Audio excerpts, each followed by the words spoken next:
Hello my dear students and parents, welcome to Janus Nee Tamil.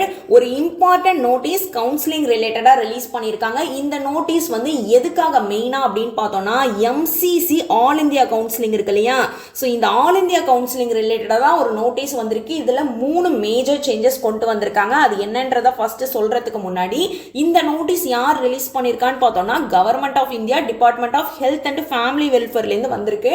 But அவங்களோட official பேஜ்ல இதை ஒரு public நோட்டீஸா release பண்ணல. பட் யாரு ரிலீஸ் பண்ணிருக்கான்னு பார்த்தோம்னா கர்நாடகா எக்ஸாமினேஷன் அத்தாரிட்டி இருக்காங்க இல்லையா, அவங்களோட ட்விட்டர் பேஜ்ல தான் இந்த நோட்டீஸை ஷேர் பண்ணிருக்காங்க. இதுல மெயினா என்ன சேஞ்சஸ் கொண்டு வந்திருக்காங்க அப்படின்னா 3 சேஞ்சஸ் கொண்டு வந்திருக்காங்க. அந்த 3 சேஞ்சஸ்மே ஸ்டூடெண்ட்ஸ்க்கு ரொம்ப ஹெல்ப்ஃபுல்லா இருக்கிற மாதிரியான சேஞ்சஸ் தான். ஸோ அதனால நம்ம கவலையே பட வேண்டாம். ஃபர்ஸ்ட் என்னன்னு பார்த்தோம்னா no physical reporting for the candidates opting for upgradation. All India medical கவுன்சிலிங்ல ஃபார் எக்ஸாம்பிள் நம்ம ரவுண்ட் 1ல பார்ட்டிசிபேட் பண்றோம். ரவுண்ட் 1ல நமக்கு ஏதோ ஒரு காலேஜ்ல சீட் அலாட் ஆயிடுச்சு.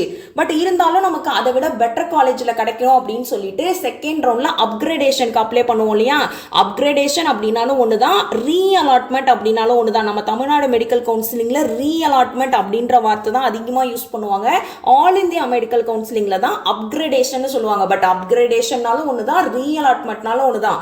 நமக்கு ரவுண்ட் 1ல ஒரு காலேஜ்ல சீட் கிடைச்சிருக்கும். பட் இருந்தாலுமே நம்ம ரவுண்ட் 2ல அதை விட ஒரு பெட்டர் காலேஜ் கிடைக்குமா அப்படின்னு பாக்குறது. இந்த காலேஜ்ல போய் நம்ம ஜாயின் பண்ணிருப்போம், நம்மளோட ஒரிஜினல் டாக்குமெண்ட்ஸ் எல்லாம் கொடுத்து ஜாயின் பண்ணுவோம். பட் இருந்தாலும் ரவுண்ட் 2ல பெட்டர் காலேஜ் கிடைச்சது அப்படின்னா நம்ம டைரக்டா ரவுண்ட் 2ல பெட்டர் காலேஜ் சீட் கிடைச்சிருக்கு, அந்த காலேஜ்ல போய் நம்ம ஜாயின் பண்ணிக்கலாம். சோ இந்த மாதிரி அப்கிரேடேஷன் ரீ அலாட்மெண்ட்டுக்கு நம்ம அப்ளை பண்ணோம் அப்படின்னா நம்ம ஃபர்ஸ்ட் ரவுண்ட்ல ஜாயின் பண்றோம் இல்லையா, அந்த காலேஜ்ல போய் பிசிக்கலா நான் இந்த மாதிரி அப்கிரேடேஷனுக்கு அப்ளை பண்ணியிருக்கேன் அப்படின்னு அவங்க கிட்ட சொல்லணும் டைரக்டா காலேஜ்ல போய்.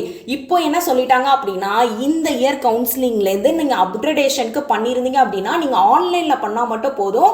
டைரக்டா ஃபர்ஸ்ட் ரவுண்ட்ல உங்களுக்கு எந்த காலேஜ்ல சீட் அலாட் ஆச்சோ அந்த காலேஜுக்கு டைரக்டா போய் ரிப்போர்ட் பண்ண வேணாம்னு சொல்லியிருக்காங்க.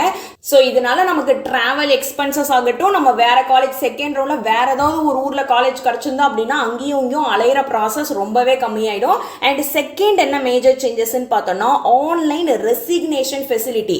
ரெசிக்னேஷன் அப்படின்றது ஃபார் எக்ஸாம்பிள் உங்களுக்கு ஏதோ ஒரு காலேஜ்ல சீட் அலாட் ஆயிடுச்சு, பட் இருந்தாலும் உங்களுக்கு அந்த காலேஜில் ஜாயின் பண்ணுறதுக்கு விருப்பமே இல்லை, இருந்தாலும் நீங்கள் ஜாயின் பண்ணிட்டீங்க. ஜாயின் பண்ணதுக்கு அப்புறம் எனக்கு அந்த காலேஜில் கண்டினியூ பண்ணுறதுக்கு இன்ட்ரெஸ்ட் இல்லைன்னு சொல்லிட்டு நீங்கள் ரிசைன் பண்ணலாம்.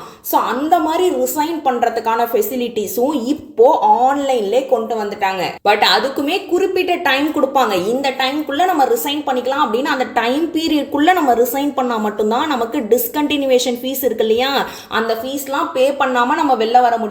சோ அந்த டைம்க்குள்ள பண்றது மட்டும் தான் ரெசிக்னேஷன்ல சேஃபஸ்ட் ஆப்ஷன். சோ அதுவுமே இப்போ நம்ம ஆன்லைன்ல பண்ணிக்கலாம்னு சொல்லிட்டாங்க. அண்ட் தேர்ட் இம்பார்ட்டன்ட் என்னன்னு பார்த்தோம்னா என்ஆர்ஐ ஸ்டூடெண்ட்ஸ் இருக்காங்க இல்லையா, என்ஆர்ஐ ஸ்டூடெண்ட்ஸ் வந்து டீம்டு யூனிவர்சிட்டிஸ்ல ஜாயின் பண்ணணும் அப்படின்னா அவங்களோட டாக்குமெண்ட்ஸ் நேர்ல போய் கொடுக்குற மாதிரி இருக்கும். பட் இப்போ என்ன சொல்லிட்டாங்க அப்படின்னா ஆன்லைன்ல அப்லோட் பண்ணலாம். கவுன்சிலிங் போர்ட்டல் இருக்கு இல்லையா, சோ அந்த போர்ட்டல்லே டைரக்டா ஆன்லைன்ல அப்லோட் பண்ணலாம்னு சொல்லிட்டாங்க. சோ இந்த 3 சேஞ்சஸ்மே மேஜரா ஆல் இந்தியா கவுன்சிலிங்க்கு மட்டும் தான். இது எதுவுமே தமிழ்நாடு ஸ்டேட் கவுன்சிலிங் இருக்கு இல்லையா, சோ அதுக்குள்ள இது எதுவுமே வராது.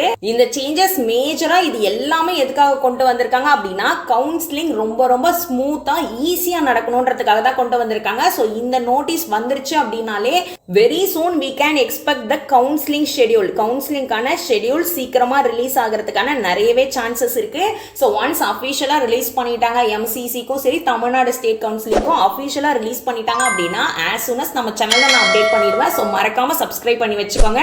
அண்ட் கவுன்சிலிங் பத்தி உங்களுக்கு ஏதாவது டவுட்ஸ் இருக்கு அப்படின்னா நம்ம சேனல்ல பிளேலிஸ்ட் செக்ஷன்ல தமிழ்நாடு MBBS BDS கவுன்சிலிங் 2026 ஒரு பிளேலிஸ்ட் இருக்கும். சோ உங்களுக்கு என்ன டவுட்ஸ் இருந்தாலுமே மேக்ஸிமம் அதுலயே உங்க டவுட்ஸ் கிளியர் பண்ற மாதிரி டீடைல்டு வீடியோ போட்டிருக்கேன். அதுல இல்லாத உங்களுக்கு டவுட்ஸ் ஏதாவது இருந்தது அப்படின்னா அதையும் கமெண்ட் செக்ஷன்ல மென்ஷன் பண்ணுங்க. கண்டிப்பா அதுக்குன்னு செப்பரேட் வீடியோ போடுறேன். So thank you so much for watching. All the very best for your counseling process.